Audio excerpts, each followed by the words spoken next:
June 16th, and doing my drive home. I had an appointment at the chiropractic physical therapy place for my back, as I'm 52, and still pretty active. And so I'm coming home a different way. I'm in the kind of 21st and Utica area of Tulsa. There's a hospital right there, and Utica Square is back right there. It's an older shopping center that's kind of considered high-end for the most part, and that's where the physical therapist is. So that's the area I'm coming from. So we're going home a little different way. I'm going to go down 21st, and actually 21st ends up in part it ends up at a place called Southwest Boulevard, which is actually part of Route 66. So I'm going to cut over to that and take Route 66 over to downtown Tulsa, and then cut over to Charles Bates. And I'm going to get to see one of the city's favorite pastimes, and that's road construction. We're going to drive through just a little bit of it.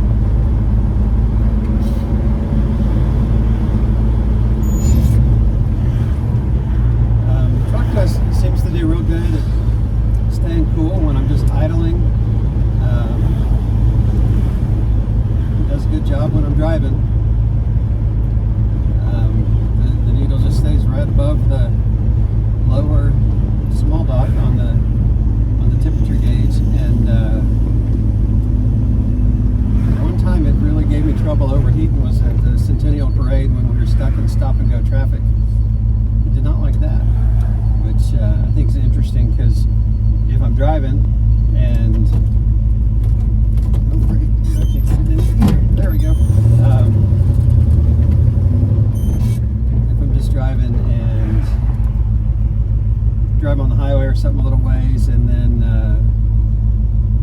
turn it off, then when I very first turn it on, the temperature will go up, because the temperature stayed hot, and I guess kept getting hotter, and didn't, the fan's not going to cool it down. So when it first kicks on, it'll go up hot, and then as soon as the fan starts spinning, which is right when I turn it on, it'll come down real quick, just at an idle without even driving. And so that's why it was kind of surprising that it had so much trouble at the parade and that stop and go traffic. But in that, since I'm not moving forward, stop and go means higher RPMs, and then also no movement forward to force more air through. So I don't know. As soon as we started really moving, then it just came right back down. But now, with this construction, this is almost like stop and go traffic. But it's not bad. It's mostly stop and then go, not move 5 feet and then stop and then go again. Also, the parade, it was going up a hill, so I was working the clutch and the brake and the gas and doing the little 3-pedal tap dance. So, yeah, these houses through here, this is in Tulsa, we call this old money. These are old houses, but also really expensive houses. They're pretty nice. I assume I've never been in one, but they look nice, and when they go up for sale, they're real expensive. Kind of like this morning when we were driving down to Edison. This is, I'd say, older money and more money than some of the nicer houses on Edison, but it's interesting that we have, right here, just blocks away from downtown, we've got these old and nice, expensive houses in an area that just traditionally, if you're looking around at Tulsa going, where am I going to go? Where am I going to hang out? This isn't an area that people would go, oh, that's a nice place to go hang out. But the houses here are pretty crazy. Trying to decide, I could cut down Riverside Drive to downtown. That's pretty, but it's not Route 66. Someday I should take you down that, but I think today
area is where we have Oktoberfest every year.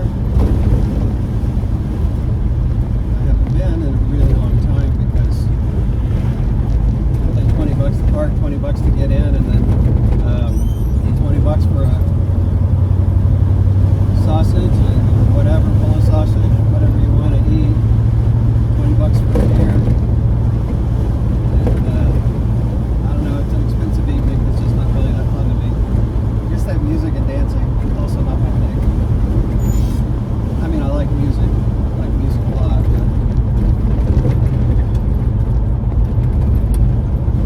But that situation is just not my jam. I have friends that go every year and love it. Here we go. It's the Southwest Boulevard, historic Route 66. Heard sirens, but they're on the highway that I'm not taking. So,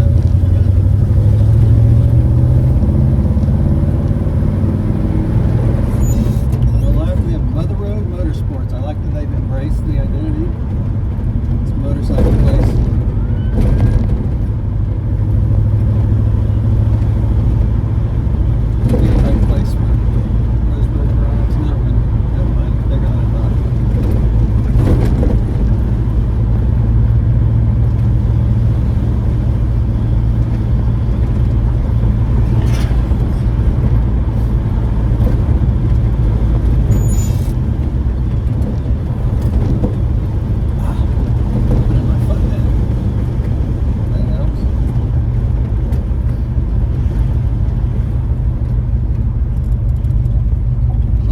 Service building over there. Beautiful little building. I don't know what it is. I've never seen anybody in the parking lot. Looks like it's recently redone. West 17 East Southwest Boulevard.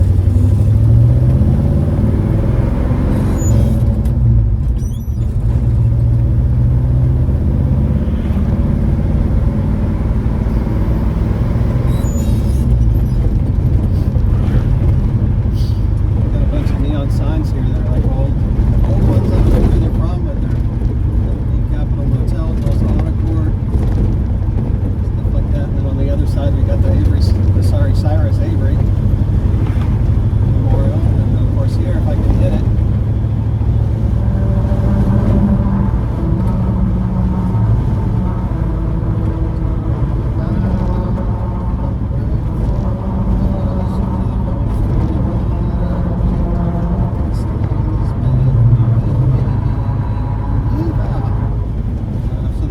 Avery Memorial Park, which is real cool, but you can't pull up there and get pictures, really. There's a parking lot across the street. You can't really get your car in a picture there. But you can walk across the street and look at the statues and flags. That's the flags of all the states Route 66 goes through. Of course, Cyrus Avery is one of the fathers of Route 66, and he certainly significant in Tulsa too. He's one of the guys that helped decide the number that it was going to be. So it was originally going to be Route 60, and that didn't work out. There was some opposition to that because the roads ending in 0 went coast to coast, and Route 66 starts in Chicago. So some people objected to having a 0, and Cyrus was one of the guys that did the negotiations that ended up with the name 66, and his name was on the telegram that got sent to DC, proclaiming that they had decided on the name and it was going to be 66. So that's a park named after him. We also have a really cool drive that goes from Sand Springs, where I drive from every day, to Tulsa. That's called Avery Drive, also named after him. Oh, the part that I got quiet, that was the singing bridge. I've tried to record it from this truck before, and I don't know, people said they couldn't hear it, so your mileage may vary. It was the song "This Land Is Your Land" by Oklahoma.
grew up here in Oklahoma, right here in Sand Springs, the town that I still live in. I grew up, liking it a bit, but then also had that restlessness where I thought Oklahoma was about the worst place to be, and I wanted to get out of it. When I was in high school, I accidentally ended up going to college here in Oklahoma. As soon as I got out of here as fast as I could. Moved to Houston, which was not an upgrade in my mind. I know people that love Houston. Still got friends and family that live there. It wasn't for me. And but when I was in Houston, somebody that I was working with said, "Oh, you're from Tulsa. You must know Bob Wills." I had no idea who Bob Wills was. I wasn't into old country. I wasn't really into the history of music in Tulsa. Just wasn't my jam. And then later I found out, you know what? I like Bob Wills quite a bit. Must have been in the water when I was growing up or something. And that was maybe what started me kind of looking into the history of where I grew up and got me kind of fascinated with it. And so you won't be surprised to hear that I went through a Woody Guthrie phase in my life where I got a couple of Woody Guthrie CDs because that's what I listened to. And read biographies, all the things, found out a lot about Woody Guthrie. Actually went to the Woody Guthrie Folk Festival that's held in Okima, Oklahoma, his hometown, every July. Nice Chevy truck. And so, needless to say, I'm familiar with some Woody Guthrie stuff. So it's kind of cool that this land is our land. Even people who don't know Woody Guthrie know that song. It's been, in some people's mind, could replace Star Spangled Banner as our national anthem. Interesting also that Woody Guthrie, and I'm just rambling, but Woody Guthrie was vehemently anti-communist. In his day, fascist, because he's known for being anti-fascist. Because fascists were the socialists and the communists. It was the Russians and the Germans and those kinds of things. He was real against all that stuff. No, he wasn't exactly a friend of the degrading capitalists either. He actually has a song. We have a Woody Guthrie Museum here in Tulsa. He has a song that is, you can go and see where it's written out, the lyrics are written out, that is an anti-Trump song, but it's not Donald Trump, it's his dad. His dad was he owned buildings in New York and was basically a slumlord, taking advantage of people when they're down, and was doing some not nice things to his tenants. And I don't know enough about New York history. It wouldn't surprise me if that thing that they do where they lock the rates in and don't let them change for rental properties and stuff, if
at the Woody Guthrie Museum and saw an anti-Trump song written by somebody who died what, in the 50s. So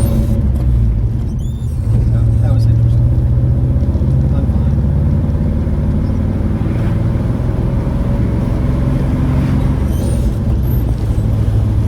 Since my gauge is on E, and I may have 8 gallons left, may have 9, may have 4, I don't know. I'm going to go ahead and just stop and fill up.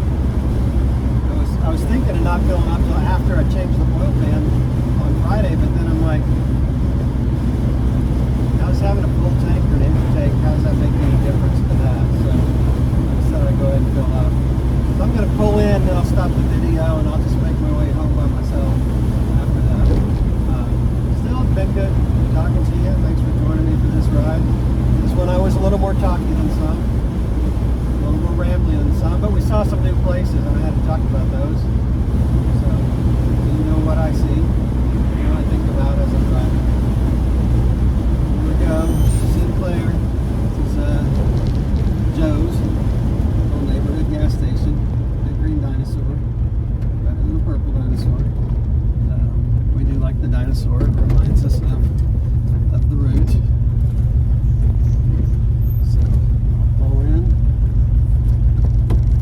I don't have the little arrow that tells me which direction my pump's on, my tank's on. I just got to remember that it's on the driver's side. So thanks for joining me. Oh yeah, I've got a Harbor Freight special cup holder. Works real good, magnetic.